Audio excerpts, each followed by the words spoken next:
नमस्कार, स्वागत है आपका। मैं हूं आपके साथ हिमांशु दीक्षित। आपने कुश्ती तो देखी ही होगी जिसमें दो पहलवान एक दूसरे को पटखनी देने के लिए अपना पूरा जोर लगा देते हैं। लेकिन क्या हो अगर आपसे कहा जाए कि आपको कुश्ती किसी लड़ाके से नहीं बल्कि लकड़ी के एक खंबे से लड़नी है? चौंकिए मत, हम बात कर रहे हैं मलखंब की। मलखंब यानी वो पुराना कसरत का तरीका जिसे पहलवान कुश्ती की तैयारी के लिए इस्तेमाल किया करते थे। वक्त के साथ इस मलखंब में कुछ बदलाव हुए और वो एक खेल में तब्दील हो गया जिसे ना जाने कितने दशकों से मध्य प्रदेश की मिट्टी संजोए आगे बढ़ा रही है। आज इस मलखंब का जिक्र इसलिए भी खास हो जाता है क्योंकि देश के इतिहास में पहली बार द्रोणाचार्य सम्मान के लिए मलखंब के कोच को चुना गया है। नाम है योगेश मालवीय और ताल्लुक रखते हैं मलखंब के घर यानी उज्जैन से। क्या है मलखंब, कैसे खेला जाता है ये खेल और कौन है योगेश मालवीय, बताएंगे आपको हमारी खास पेशकश मलखंब के द्रोण में।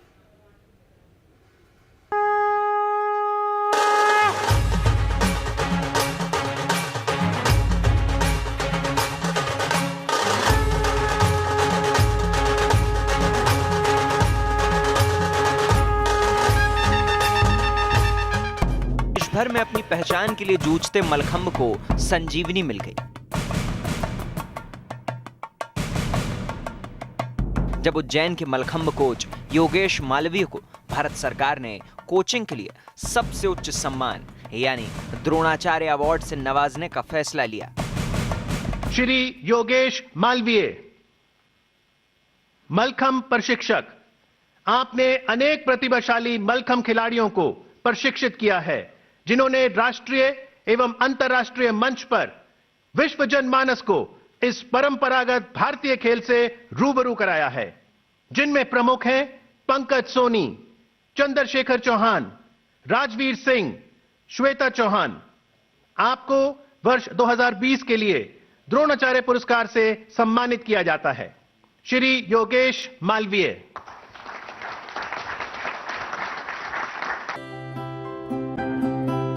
द्रोणाचार्य यानी वो महान गुरु जिनके गुरुकुल से अर्जुन और भीम जैसे लड़ाके निकले। कुल मिलाकर एक ऐसा गुरु जिसकी शिक्षा की युगों युगों तक दुनिया आभारी रही। उन्हीं गुरु द्रोण के नाम से मिलने वाले पुरस्कार से उज्जैन के इस गुरु को सम्मानित किया जा रहा है। मलखंब के क्षेत्र में पहली बार यह अवार्ड किसी को दिया जा रहा है, जो कि अपने आप में खास बात है।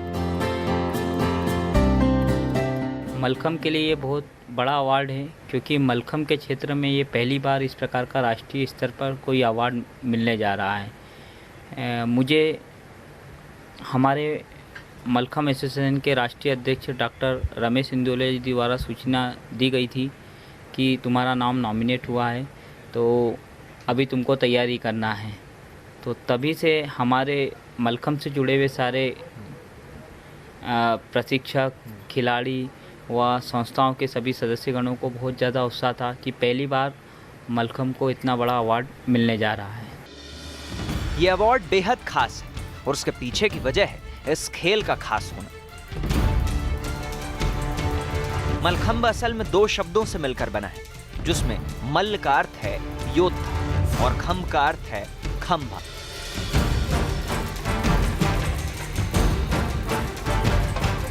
तो मूल रूप से ऐसा खेल जिसमें पहलवान अपने विरोधी के तौर पर एक लकड़ी के खंभे को चुनौती देता है। असल में प्रशिक्षण का तरीका हुआ करता था, जिसके पीछे उद्देश्य होता था कि पहलवान लकड़ी के खंभे से लड़ कर इतना मजबूत हो जाए कि उसे अपने विपक्षी से लड़ने में कोई भी दिक्कत ना हो। मलखंब का शाब्दिक अर्थ है मल्ल मीन्स युद्ध। प्राचीन समय में मल्ल युद्ध हुआ करते थे और खंभ यानी खंबा, लकड़ी का एक खंभे पर जब मल्लखंब का खिलाड़ी अभ्यास करता है तो ऐसा प्रतीत होता है कि वह लकड़ी के खंभे के साथ रेसलिंग कर रहा है, मल्ल युद्ध कर रहा है। मलखंब भारत के सबसे पुराने खेलों में से एक है। यूं तो इसका इतिहास ऋग्वेद से जुड़ा है, पर इतिहासकारों का मानना है कि मलखंब के सबसे पहले सबूत पहली शताब्दी में चंद्रकेतु ग्रह से मिले बर्तनों से होती है, जिसमें नक्काशी में मलखंब का जिक्र है। इसके बाद 7वीं सदी में जुआनजंग नाम के चीनी बौद्ध दार्शनिक ने मलखंब का जिक्र करते हुए लिखा है कि इलाहाबाद में मैंने कुछ लोगों को खंबे पर व्यायाम करते हुए डूबते सूर्य को प्रणाम करते देखा है। हालांकि मलखंब के वास्तविक प्रमाण 12वीं सदी में चालुक्य राजा सोमेश्वर तृतीय के राज में देखे गए, जहां इसे शारीरिक व्यायाम की एक प्रक्रिया के तौर पर दर्शाया गया था। ये खंबे के ऊपर एक खंबा होता है, उसके ऊपर ये लकड़ी का उस पर एक्सरसाइज शारीरिक व्यायाम किया जाता है। अच्छा। तो इसलिए वो खंब इसलिए बोला जाता है कि खंबा है। जी। और मल मतलब शक्ति। हाँ। तो शक्ति के हिसाब से मल मतलब अपनी शक्ति को ऊर्जा पैदा करना है। शरीर में ऊर्जा पैदा करने के लिए मलखंब के ऊपर व्यायाम किया जाता है। मलखंब का जो स्वरूप आज है, उसे शक्ल देने में बल्लम भट्ट दादा देवधर का बहुत बड़ा हाथ है। दरअसल दादा देवधर वो शख्स थे जिन्हें 19वीं शताब्दी के मराठा योद्धा पेशवा बाजीराव द्वितीय के कसरत गुरु के तौर पर जाना जाता है। दादा देवधर ही वो शख्स थे जिन्होंने मलखंब के इस स्वरूप को विकसित किया। मलखंब एक ऐसा खेल है जो देश के प्राचीन खेलों में से एक माना जाता है। अगर इसके इतिहास की बात करें तो मलखंब का इतिहास भी काफ़ी पुराना है। इतिहासकार बताते हैं कि 12वीं सदी में मानस उल्लास नाम के ग्रंथ में मलखंब का विस्तृत उल्लेख मिलता है। चालुक्य वंश के राजा सोमेश्वर तृतीय के राज में इस विधा को बहुत तरक्की मिली, लेकिन समय के साथ साथ फिर ये विधा कहीं ना कहीं खोती भी चली गई। इसके बाद 19वीं शताब्दी में पेशवा बाजीराव के कसरत गुरु बल्लम भट्ट दादा देवधर ने भी इस विधा को एक नई पहचान दी और उन्होंने काफ़ी मेहनत की इस विधा को एक नई पहचान देने में और लोगों तक पहुंचाने के लिए। उन्होंने पेशवा बाजीराव द्वितीय को मलखंब का अभ्यास कराया। साथ साथ गौरेला युद्ध का मूल भी मलखंब खेल में से ताल्लुक़ रखता है, क्योंकि गौरेला युद्ध का जब अभ्यास कराया जाता था तब मलखंब खेल का अभ्यास काफ़ी महत्वपूर्ण होता था। बल्लम भट्ट दादा देवधर ही वो शख्स थे जिन्होंने मलखंब को खेल के तौर पर विकसित किया। मराठा सेना में वो शारीरिक कसरत में मलखंब को अहम स्थान देते। एक कथा में दावा किया जाता है कि मलखंब के आसनों और योग मुद्राओं के बारे में उन्हें भगवान हनुमान ने बताया था।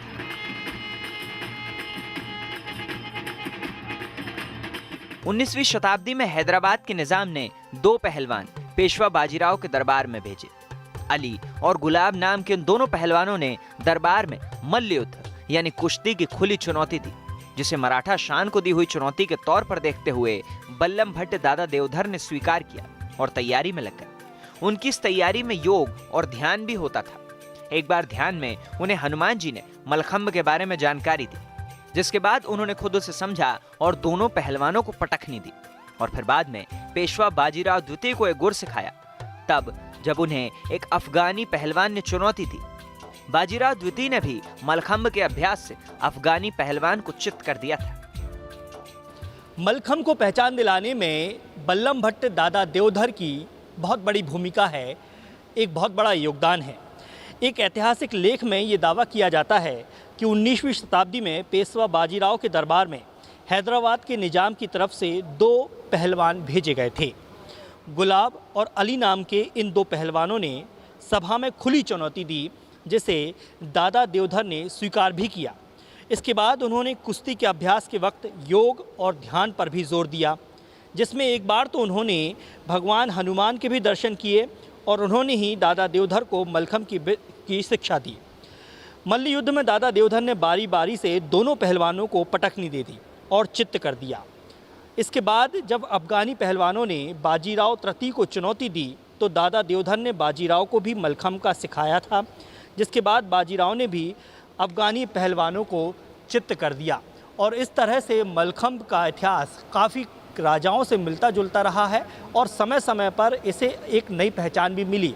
लेकिन कहते हैं ना, समय के साथ साथ बहुत सारे खेल लुप्त होते गए। हालांकि मलखंब मध्य प्रदेश का एक राज्य खेल है, लिहाजा समय के साथ साथ अब ज़रूरत है कि इस खेल को भी एक नई पहचान मिले। मलखंब इसके बाद शारीरिक कसरत का एक अहम हिस्सा बन गया। वक्त के साथ जरूर इसमें कुछ बदलाव हुए। लेकिन मलखंब का वास्तविक स्वरूप यहीं से उपजा था। मलखंब असल में द्वंद्व की तैयारी का एक तरीका है, जिसमें एक योद्धा अपने विरोधी के तौर पर लकड़ी के खंबे से युद्ध करता है। मलखंब देश में मुख्यतः 3 प्रकार का होता है। पहला, पोल मलखंब। यह मलखंब का सबसे प्रचलित स्वरूप है। इसमें एक लकड़ी का पोल होता है जो कि जमीन या सतह पर स्थिर होता है और खिलाड़ी इस पर आसन करते हैं। मलखंब की खासियत यह है कि यह शीशम की लकड़ी से बनता है, जिसकी कुल मोटाई 225 सेंटीमीटर होती है। सबसे निचले हिस्से में खंबा 55 सेंटीमीटर का होता है, बीच में मोटाई घटकर 45 सेंटीमीटर होती है और फिर ऊपरी हिस्से में 35 सेंटीमीटर तक हो जाती है। सबसे ऊपरी भाग खंबे का गला होता है, जिसकी मोटाई तकरीबन 15 सेंटीमीटर होती है। इस तरह यह खंबा नीचे से ऊपर की तरफ जाते जाते पतला होता जाता है। मलखंब का दूसरा तरीका निराधार या हैंगिंग मलखंब कहलाता है। नाम से ही स्पष्ट है, निराधार यानी जिसका कोई आधार नहीं है। यह भी असल में होता पोल मलखंब की तरह ही है, लेकिन फर्क यह होता है कि इसमें लकड़ी का हिस्सा जमीन में स्थिर न होकर हवा में लटकाया जाता है। हवा में चेन से लटके इस लकड़ी के खंबे पर खिलाड़ी योगासन करता है, जो कि जमीन को नहीं छूता। यह पोल मलखंब के मुकाबले कठिन होता है, क्योंकि जमीन और पोल के बीच का अंतर इसे मुश्किल बनाता है। तीसरा तरीका है रोप मलखंब। रोप मलखंब में लकड़ी के पोल की जगह एक रस्सी ले लेती है। सूत की जुती हुई इस रस्सी की मोटाई शुरू से लेकर आखिर तक 2.5 सेंटीमीटर होती है। ऊपरी हिस्से को किसी एंगल या पोल से बांध दिया जाता है और निचले हिस्से को खुला छोड़ दिया जाता है। निचले हिस्से के छोर में रस्सी को छील कर रखा जाता है, जिसके पीछे ये सोच है कि इससे खिलाड़ी हनुमान जी की पूंछ की तरह पूछते हैं और इसलिए उस हिस्से पर पैर नहीं रखा जाता। खिलाड़ी पैर के अंगूठों और उंगलियों के सहारे इस पर चढ़ते हैं और योगासन का प्रदर्शन करते हैं। मलखंब एक शारीरिक ताकत के साथ टेक्निकल गेम भी है, जिसमें पिरामिड्स होते हैं, पोल मलखंब होता है, फिक्स मलखंब होता है, रोप मलखंब होता है, हैंगिंग मलखंब होता है, मूविंग मलखंब होता है, बॉटल मलखंब होता है, गन्ने के ऊपर भी मलखंब होता है। इस प्रकार से मलखंब के कई प्रकार हैं।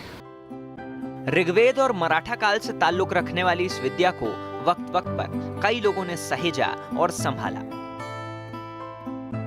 नासिक, कोठूर और उज्जैन में संजोई गई इस विद्या को अंग्रेजों में सबसे पहले सर एल्फिंस्टन के सामने प्रदर्शित किया गया। तेजकमल नाम के मलखंब खिलाड़ी ने इस खेल को गोरों के सामने प्रस्तुत किया और फिर खेल सारे देश में एक पहचान पा गया।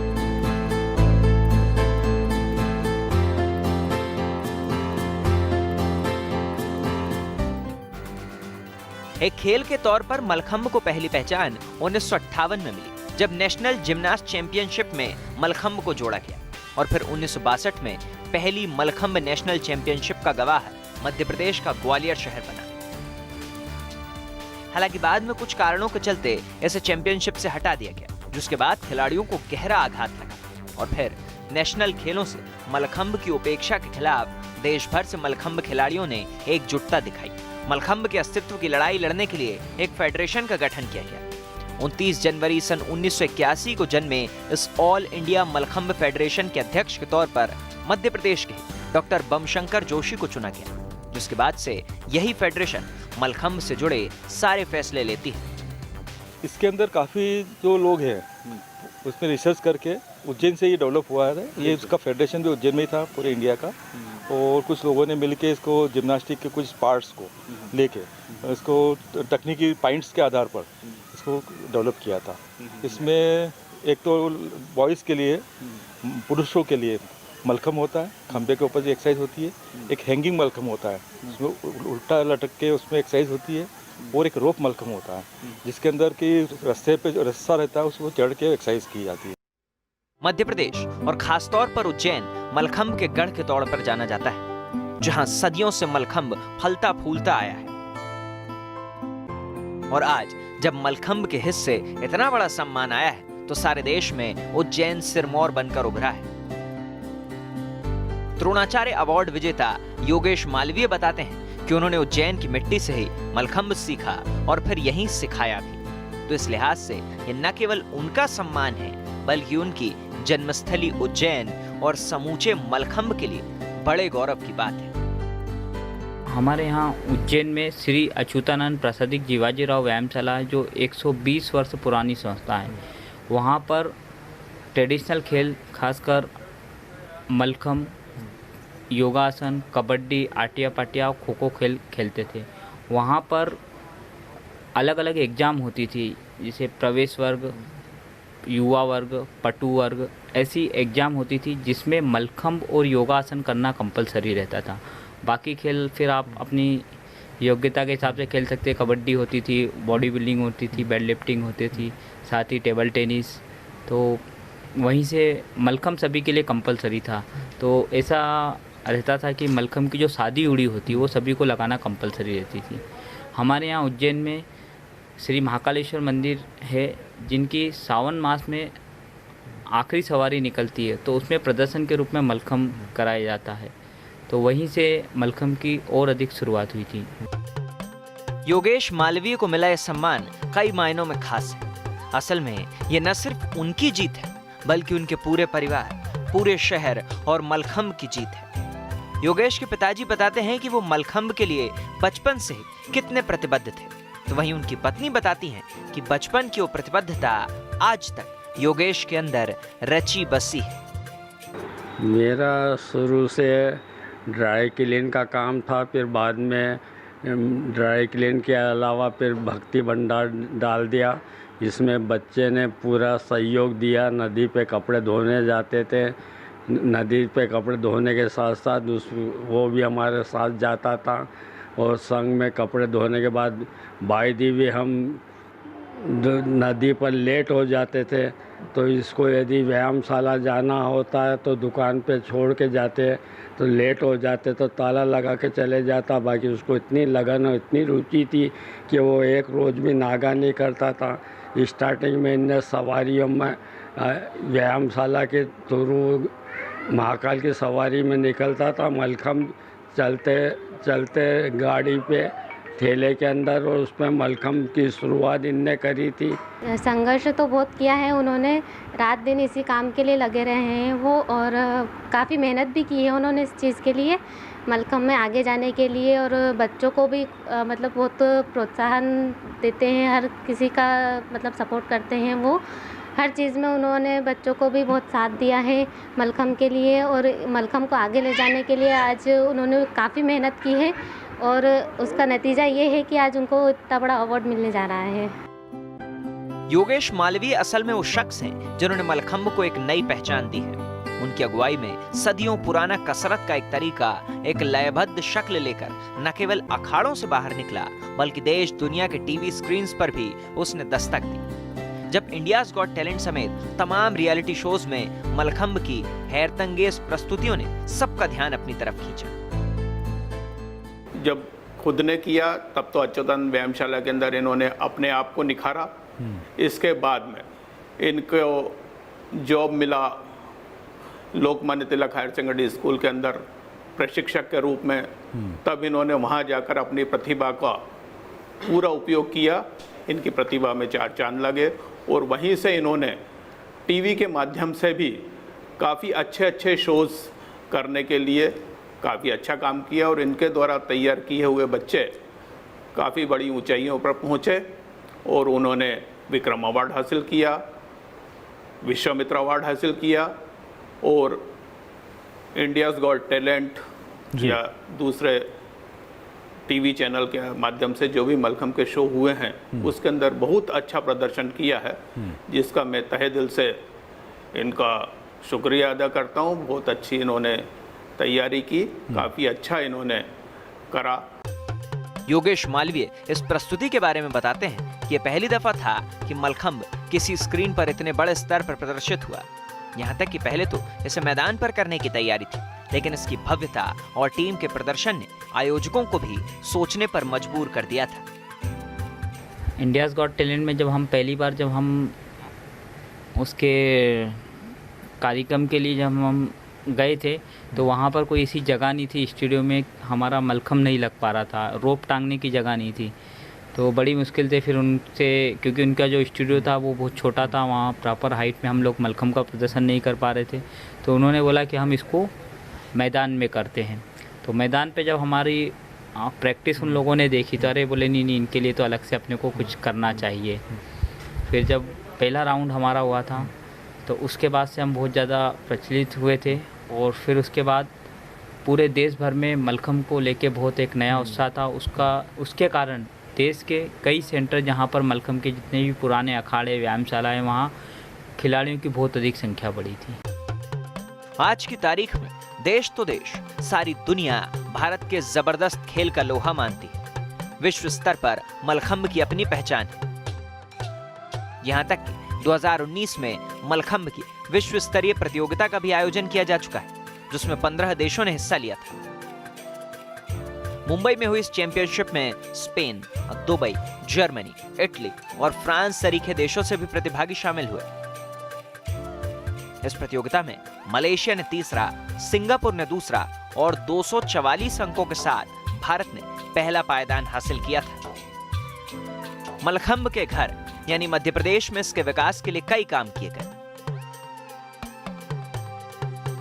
न केवल फेडरेशन बल्कि सरकार ने भी अपनी तरफ से कोई कोर कसर बाकी नहीं छोड़ी। 10 अप्रैल 2013 को तत्कालीन शिवराज सरकार में खेल मंत्री रही यशोधरा राजे सिंधिया ने मलखम्ब को मध्य प्रदेश के राजकीय खेल के रूप में पहचान दी, जिसके बाद इस खेल के विस्तार और विकास के लिए कई प्रयास जारी हैं। मध्य प्रदेश गवर्नमेंट के स्पोर्ट्स कॉम्प्लेक्स में ये ग्वालियर का मलखम्ब सेंटर है, जहां ये सारे विद्यार्थी हैं जो पिछले कुछ सालों से लगातार अभ्यास कर रहे हैं। और खुशी की बात यह है कि बड़े बड़े प्रतियोगिताओं में इन्होंने गोल्ड मेडल तक जीते हैं, देश प्रदेश का नाम रोशन किया है। शुभम यादव हैं। शुभम, ये बताओ कितने साल हो गए लगभग इसको करते हुए और कहाँ कहाँ खेल के आए, कहाँ कहाँ जीता है? सर बेसिकली अभी तो 6 इयर्स हो गए। पहले सर स्कूल लेवल पर खेलते थे, अब यूनिवर्सिटी की तरफ से खेलते हैं सर। और सर अभी हाल ही में जो ऑल इंडिया यूनिवर्सिटी हुई थी GNDU अमृतसर में, सर वहाँ पे परफॉर्म किया था सर। और काफ़ी टीवी शोज़ पर भी परफॉर्मेंस देते रहते sir. India's got talent, Hindustan के हुनरबाज।